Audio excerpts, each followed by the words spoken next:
Eto, nagsigurado na ako. Nagdala na ako ng malaking bag.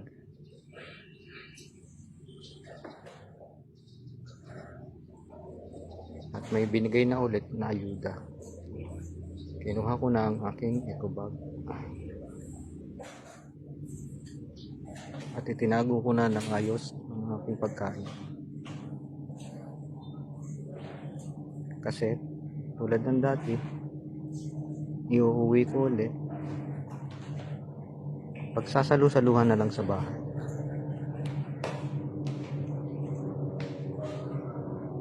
Kasi unahin ko muna ang aking baon. Ayos, di ba? Hindi na magagalaw ng pusa yan. Kasi nung kahapon, nadali yung 1-piece chicken ko.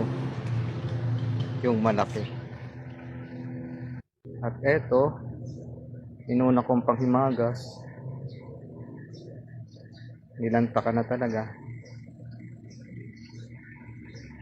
Ay nako. Baka tumaas na naman ang cholesterol.